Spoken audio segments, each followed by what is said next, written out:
are getting ever better views of new stealthy external fuel tanks and underwing infrared sensor pods for the F-22 Raptor.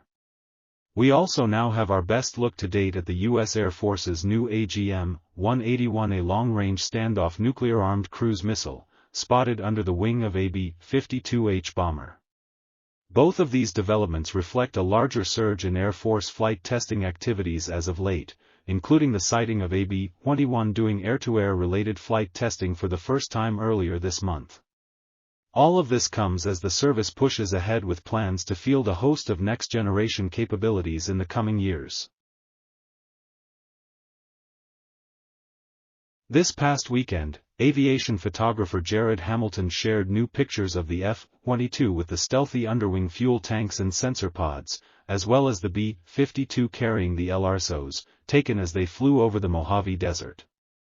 This is an area where flight testing out of Edwards Air Force Base in California commonly occurs. The aircraft were seen at separate times linking up with a KC-135 aerial refueling tanker. Hamilton even managed to grab a picture of all three aircraft flying together. When it comes to the new underwing stores for the F-22, these are capabilities that have been in development for years now. However, the Air Force and prime contractor Lockheed Martin have only recently begun to talk about them openly.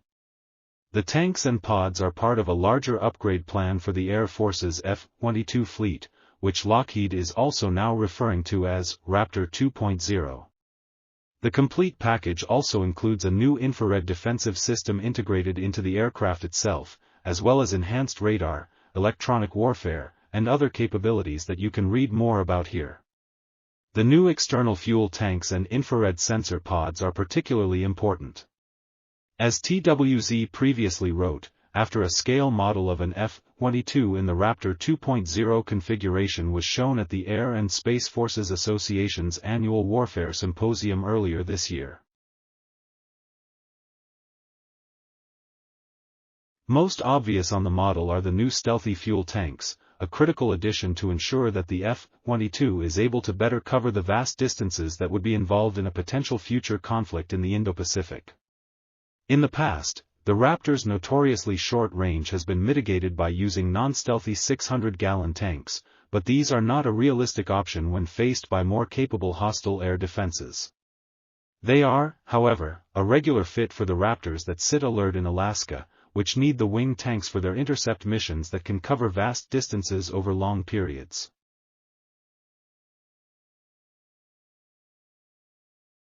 Oh, the way that I would describe it is, they are low-drag tanks. So the way you could interpret that is, they wouldn't necessarily be required to be jettisoned to be in a combat scenario.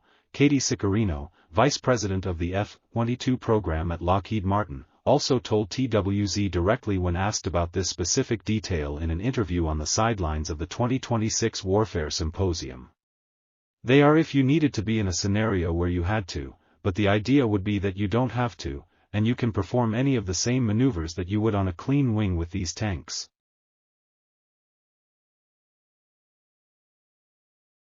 While they are also stealthy, adding the IRST pods will nevertheless also have radar signature implications for the F-22. However, the trade-off is considered acceptable, further evidence of just how critical this feature has become in air combat. In particular, an IRST sensor is useful for detecting stealthy targets, something that is also becoming increasingly relevant in the Pacific region.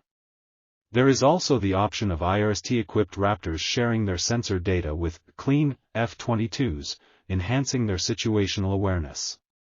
You can read more about what the IRST brings to the F-22's overall capabilities here.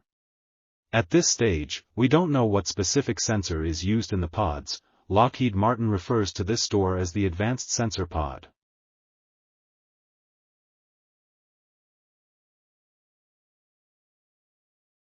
As of 2024, the Air Force hoped to begin deliveries of the stealthy external fuel tanks to F-22 squadrons this month.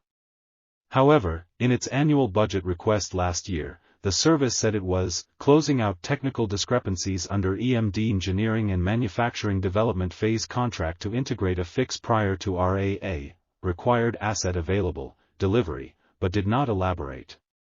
At that time, the Air Force said it expected to begin operational testing of the tanks in the fourth quarter of fiscal year 2025, which ended on September 30 of last year. The most recent Air Force budget documents also said that qualification testing of the infrared sensor pods was set to run through the third quarter of fiscal year 2026, which ends on June 30 of this year. When either the external fuel tanks or the infrared sensor pods are currently set to enter operational service is unclear.